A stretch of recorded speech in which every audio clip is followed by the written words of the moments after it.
The idea of flow in making things is very old.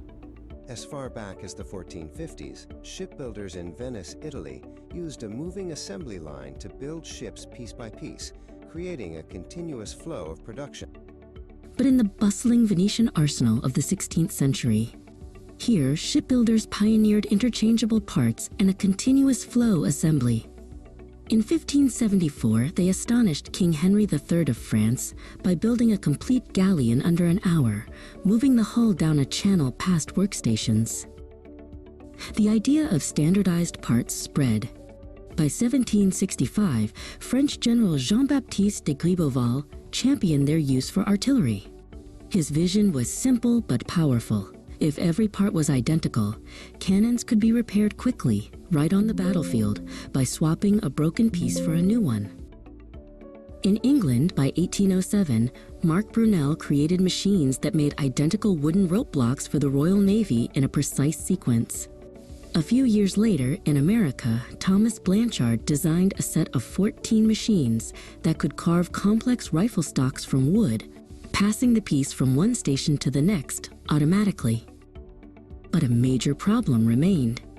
By the 1850s, American armories could machine metal parts, but only when the metal was soft. The process of hardening the metal warped it unpredictably.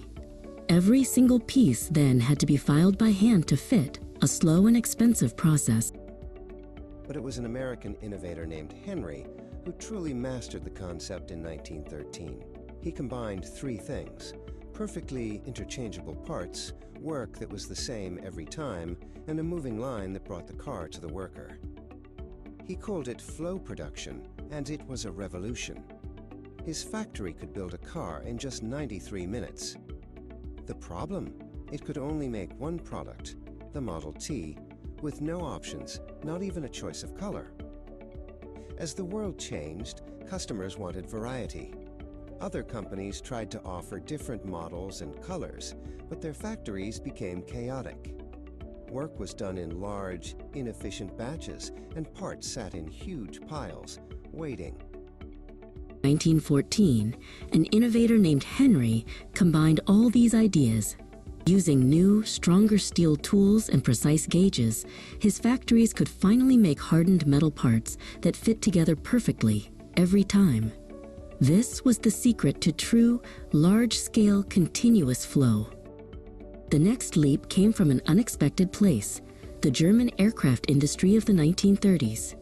To build complex planes efficiently, engineers synchronized every step of final assembly.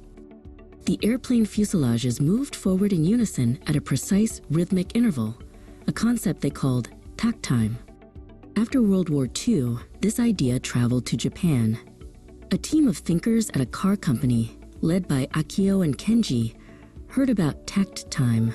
They faced a unique challenge. Their market was small, and they needed to build many different kinds of cars on the same line. They integrated takt time with Henry's continuous flow, but added a crucial dimension: flexibility. By developing quick tool changeovers and a pull system where each step signaled its needs to the one before it, they could make small batches of different parts with very little waste or waiting.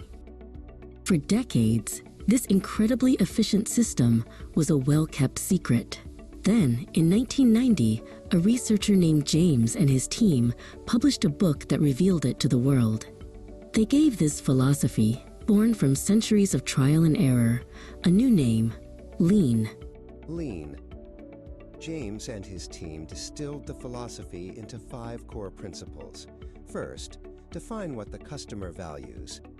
Second, map the steps that create that value. Third, make those steps flow smoothly. Fourth, let the customer pull the value. And fifth, always strive for perfection. Today, lean is not just for making cars.